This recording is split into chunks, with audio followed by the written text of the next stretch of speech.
Bonjour tout le monde, alors j'espère que vous allez bien. Alors aujourd'hui je vais vous parler d'un type de news bien spécifique. Alors c'est vrai que quand on suit les marchés boursiers, eh bien on est un peu envahi par tout un tas de news de publications. Ça peut être donc des publications de résultats, de chiffres d'affaires, des annonces de contrats, des signatures de licences ou de partenariats lorsqu'on suit le secteur biotech. Ça peut être aussi des notes d'analystes qui vont venir un peu influencer les cours de bourse. Ça peut être des rumeurs, donc il y a tout un tas de news. Moi aujourd'hui je vais vous parler d'un news bien spécifique, donc ça sera les news de session. Mais avant de rentrer donc dans le vif du sujet, écoutez, je vous invite à vous abonner à la chaîne. Et donc qu'est-ce qu'une news de session? Eh bien c'est le fait de céder de la part d'une société, de céder un actif. Alors cet actif ça peut être une usine, ça peut être un terrain, ça peut être une filiale. Et derrière donc cette société récupère généralement le produit de cette cession en millions d'euros. Alors par exemple on avait vu un exemple. C'était l'année dernière, fin 2022, où Memscap avait cédé une usine pour 3 millions d'euros, alors que la capitalisation était de 8 millions d'euros. Et ce que j'expliquais à l'époque, alors j'avais fait une petite vidéo, j'avais tradé justement cette news de session, c'était en décembre, je crois, ou novembre 2022. Donc à l'époque, le titre avait flambé de 58%. Puisque en fait la news était d'autant plus impactante que le montant de la cession représentait une part significative de la valorisation boursière. À l'époque, Memscap avait vendu une usine 3 millions d'euros, la capitalisation de Memscap était de 8 millions, donc on avait le montant de cette cession représentait presque 50% de la capitalisation boursière, donc derrière c'était évident, ou quasiment évident, qu'on allait avoir un impact fort sur le cours de bourse de Memscap. Et par exemple, c'est vrai qu'en Total Energy qui capitalise 150 milliards, lorsqu'ils font une cession de 20 millions, là, c'est pas significatif à l'échelle de Total. Mais si on a une société qui capitalise 50 millions et qu'elle fait une cession de 20 ou 30 millions, là, on a quand même un montant de cession qui est fortement représentatif par rapport à la capitalisation boursière, et bien derrière le cours de bourse est fortement impacté. Donc à l'époque j'avais fait une vidéo sur Memscap, regardez derrière ce qui s'était passé, parce que généralement les sessions elles donnent lieu à d'autres nouvelles, voilà, la société se désendette ou alors elle se restructure, et on regarde à l'époque le titre avait pris 58%, 56% lors de l'annonce de cette session, et derrière il y avait aussi une réorganisation, les résultats ont vraiment décollé et le titre Memscap est passé de 1 euro je crois qu'on est aujourd'hui à 7 et quelques. Alors attention, les sessions, c'est pas toujours ce genre de réaction, mais là derrière généralement il y a quelque chose de structurant qui peut se passer pour la société. Donc moi aujourd'hui pour les sessions, pour ces histoires de sessions, je vais vous parler de deux sociétés. Ça sera la société Antin, que je ne connaissais peu encore il y a quelques mois. Et je vais vous parler aussi d'Assystem, qui vient d'annoncer une session la semaine dernière.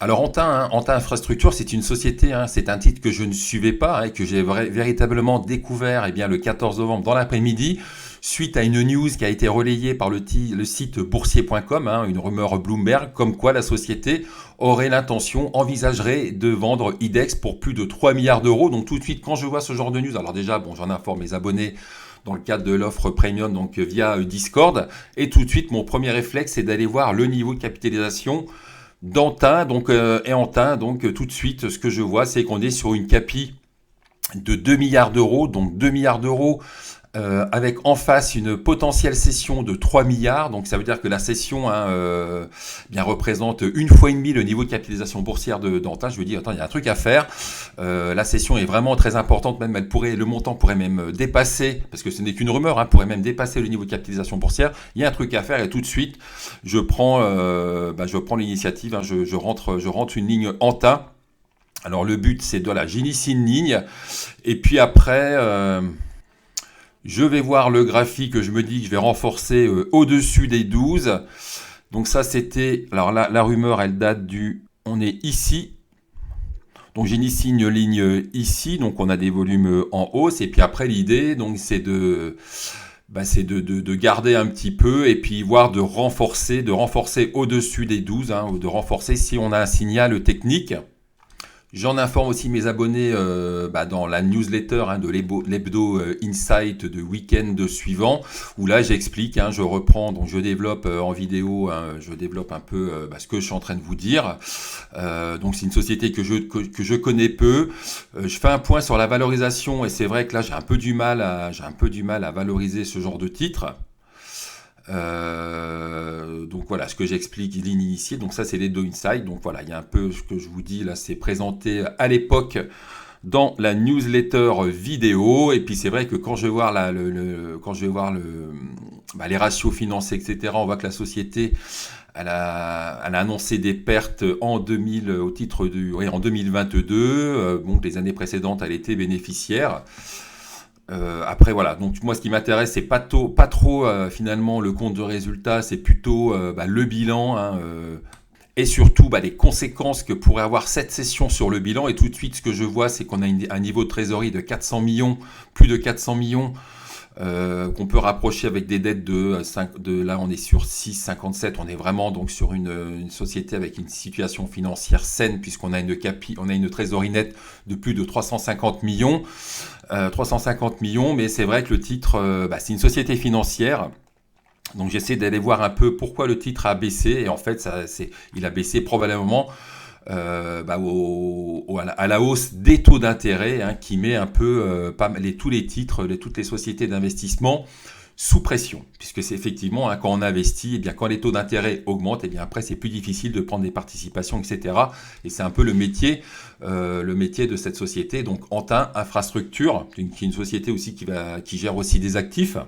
Donc je prends une pause et puis après je vais vous la faire courte avec le titre Antin, puisque là après j'enchaînerai sur un système où là c'est vraiment d'actualité, mais c'est pour vous dire en fait lorsqu'on a des news de session, et bien tout de suite ça doit attirer votre attention, puisque derrière il y a potentiellement un titre, hein, qui pourrait se revaloriser suite, même si on a une rumeur. Alors bien sûr si on a une session,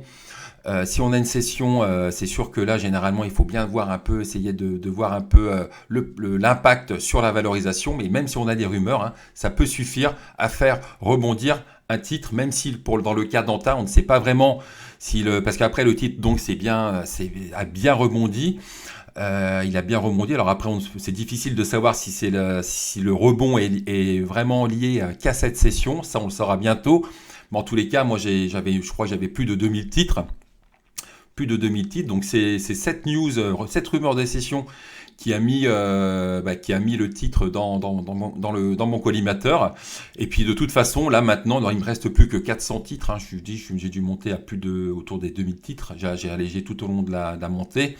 Et ce que je voulais vous dire, c'est que d'un point de vue graphique, eh bien le titre Antin, là on est sur un niveau de résistance majeur. On voit que là on a une sorte de pendu en chandelier, on voit quand même qu'on a pas mal de mèches, mais par contre, hein, si ça enchaîne, regardez, si on casse les niveaux des 17, 17, 20, 17, 30, eh bien je pourrais revenir, enfin en tout cas renforcer la petite pause qu'il me reste sur le titre Antin. Donc voilà, tout ça pour vous dire que lorsque vous voyez des news de session, eh bien il faut vraiment être très vigilant, aller voir la CAPI. Alors j'ai dit plusieurs fois, mais j'insiste. Et puis après, donc on a un titre, donc il y a une rumeur, et puis après il faut trader, parce que si on a une rumeur, eh bien c'est le genre de titre, hein, qui peut attirer d'autres spéculateurs et d'autres investisseurs, et c'est donc le suivi de ce titre, hein, qu'il faut privilégier. Et en plus, ce que je voudrais vous dire par rapport à Antin Infrastructure, c'est qu'il va falloir continuer de suivre ce titre. Certes, le titre s'est revalorisé et que maintenant on a une CAPI de 3 milliards, mais si cette session de 3 milliards d'IDEX s'avérait dans les prochains jours, prochaines semaines, eh bien je pense qu'il y aurait encore du potentiel sur le titre Antin Infrastructure, donc un titre, hein, qu'il va falloir suivre de près. Alors, autre news de session, hein, qui est beaucoup plus récente cette fois, puisqu'elle date du 24 janvier, c'est Assystem, donc, qui annonce céder à EDF sa participation de 5% au capital de Framatome. Donc toujours le même réflexe, hein, je vais voir le montant de la session, on est sur un montant de session de 205 millions d'euros. Je compare ce montant de session à la capitalisation boursière qui à l'époque atteignait 800 millions d'euros. Donc ça représente quand même un montant de session qui représente 20%, 25% de la CAPI d'Assystem. Donc c'est quand même une session significative par rapport à cette capitalisation. Alors pour la petite histoire, Assystem, moi c'est un titre, hein, que je n'avais pas en portefeuille, j'avais pas mis en portefeuille depuis pas mal d'années. Donc le titre, voilà, je le suis depuis une quinzaine d'années. Avant, ça s'appelait Brim Technologies. Donc il y a eu des cessions, il y a eu des opérations financières sur cette société. Donc c'est une société qui est très bien gérée. Mais moi, mon problème, le problème qui se posait sur Assystem, c'est que je trouvais que le titre était bien valorisé. Alors pourtant, elle était sur un secteur qui m'intéressait fortement, c'est le nucléaire. La société, elle est classée numéro 3 des entreprises du secteur nucléaire dans le classement ENR. Alors je pense que c'est un pied de nez aux énergies, à l'acronyme des énergies nouvelles renouvelables, puisque là on est dans le nucléaire. Donc lorsqu'on regarde les résultats semestriels d'Assystem, on voit qu'ils sont plutôt bien orientés, avec un chiffre d'affaires qui est en croissance organique à plus 13,9%. Mais en même temps, on peut penser que pour les années à venir, eh bien, ce chiffre d'affaires devrait être bien orienté pour Assystem, puisque Assystem est donc positionné sur le nucléaire et que la société va profiter de la reprise des investissements dans le nucléaire, que ce soit en France ou à l'étranger.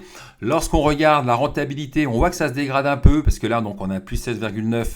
On était au total, mais en organique, ça fait plus 13,9. On voit que la rentabilité est en légère baisse au niveau du ROPA, puisqu'elle passe de 16,4 millions à 15,7. Mais quand on regarde le communiqué, eh bien, ça fait suite justement à des campagnes de recrutement.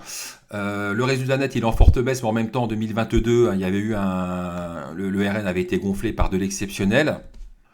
Et on note que l'endettement net de trésorerie augmente. Il passe de 50,9 à 80,6. Et quand on regarde le tableau des flux de trésorerie, c'est surtout lié à la hausse des besoins en fonds de roulement. Quand on regarde les perspectives en 2023, donc la société s'attend à un chiffre d'affaires à 570 millions et un ROPA à 35 millions. Donc 570, donc grosso modo, c'est le deuxième semestre devrait être quasiment équivalent, légèrement supérieur au chiffre d'affaires du premier semestre. Au deuxième semestre, on devrait plutôt être sur du 288. L'Europa est à 35 millions, donc ça va être autour des 20 millions donc sur le deuxième semestre. Donc la rentabilité se reprend sur le deuxième semestre.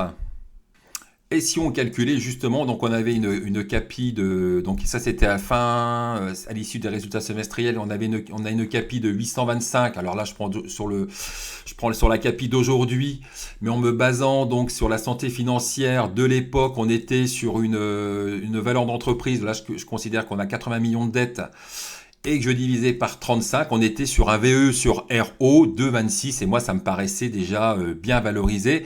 Mais là cette session va tout changer, puisque ça va permettre, donc cette session de 205 millions, ça va changer beaucoup de choses, ça va permettre à la société de se désendetter. Alors en même temps, cette dette de 80 millions, avait rien d'inquiétant, étant donné que la société génère du cash, etc. Ça n'avait rien d'inquiétant, mais cette session donc de 205 millions va permettre donc à la société de se désendetter et de retrouver une trésorerie nette de dette positive à hauteur de 80 millions, puisque sur ces 205 millions, la société donc va payer des impôts. Et puis surtout, ce qu'il faut rappeler, c'est que là, on a eu la première session de Framatome, mais il y a une deuxième session qui est dans les tuyaux. Donc ça c'est une petite analyse de Louis Albert, un analyste chez IDAM, qui avait sorti justement, qui avait fait des estimations de ses participations. Donc il parlait de Framatome, ça date de novembre. Il expliquait que c'était valorisé dans le bilan à 134 millions, mais que Assystem a vocation à la céder pour 200 millions. Donc là, elle vient de la céder pour 205 millions. Et il parlait justement d'une autre session à venir, c'est celle d'Expleo, qui pourrait rapporter 300 millions. Donc ça voudrait dire que là, dans les tuyaux, on pourrait avoir en 2024 deux sessions qui pourraient rapporter en tout 500 millions. Alors 500 millions donc qui permettraient largement à la société de se désendetter, puisqu'on était à moins 80 millions. Alors ça, cette session n'est pas encore annoncée, mais elle devrait, il y a de bonnes chances qu'elle se fasse en 2024. Et une fois les impôts payés, ça pourrait faire repasser, donc on pourrait passer d'une dette nette de 80 millions à une trésorerie nette de dette qui pourrait avoisiner les 320 millions. Et lorsqu'on compare à la CAPI de 818 millions, et bien là, ça devient vraiment très intéressant.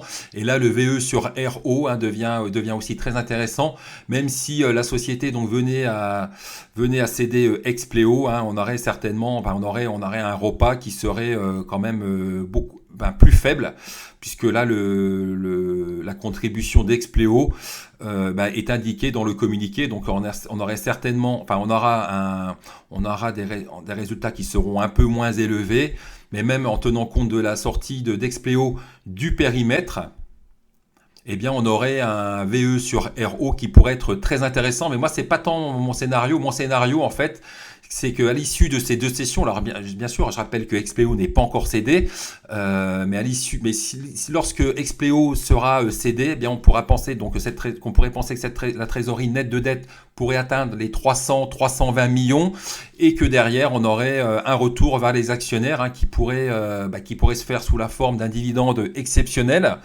voire d'un retrait de la cote. Un retrait de la cote, c'est un scénario tout à fait probable, étant donné que dedans, l'actionnaire majoritaire, donc c'est HDL Développement. Alors en plus, au niveau de la structure de l'actionnariat, il y a eu des simplifications qui laissent penser que quelque chose se prépare pour un système. Et puis là, HDL pourrait aussi profiter donc de cette session pour après lancer un retrait de la cote. On peut même avoir les deux. On pourrait avoir peut-être un petit dividende exceptionnel et un retrait de la cote. Donc à la suite de cette première session, moi, à la suite de la session donc de Framatome, j'ai rentré des titres ici à 51,2.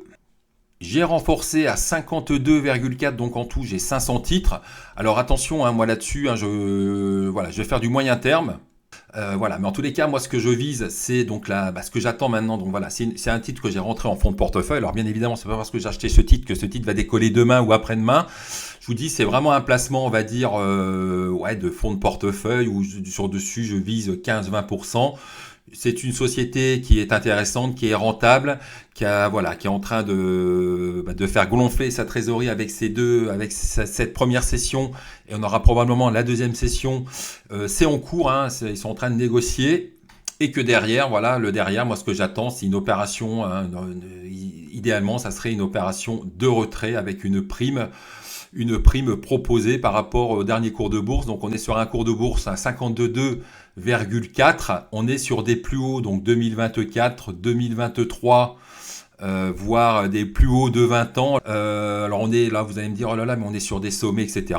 Mais bon, il y a plein de titres qui sont sur des sommets. Et puis, pour un système, il y a vraiment des arguments derrière avec cette première session, une deuxième session à venir, et probablement derrière un retour aux actionnaires. Et moi, donc, un objectif de 60 € d'ici la fin d'année me conviendrait tout à fait. Mais de toute façon, pour atteindre ces 60 €, il faudra que la session d'Expleo soit annoncée. Alors, je n'ai aucune idée du timing. Je pense qu'on devrait avoir cette annonce en 2024. Mais sans cette session, j'ai du mal à croire que le titre ira à 60 €, à moins qu'il commence un peu à pricer cette future session, parce que là, c'est vrai que cette session, tout le monde l'attendait.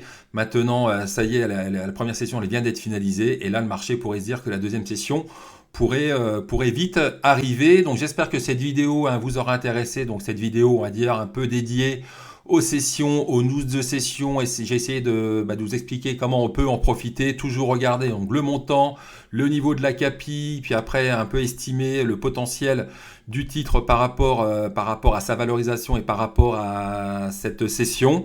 Et puis donc j'espère que cette vidéo vous aura intéressé. Si c'est le cas, n'hésitez pas à la liker, à vous abonner à la chaîne, et puis je vous dis à bientôt. Et puis, autre news marquante, je trouve, c'est Anta Infrastructure, une société que je connais peu. Et là, ce qui me plaît chez cette société, donc je la connais pas beaucoup parce qu'elle a une histoire boursière très courte. Elle s'est introduite il y a 2-3 ans. C'est que là, en fait, ils veulent céder IDEX c'est une société de capital investissement comme IDI, etc. Donc, c'est une société qui investit dans d'autres sociétés, qui les redresse, qui les développe, et puis après, ils vendent leur participation.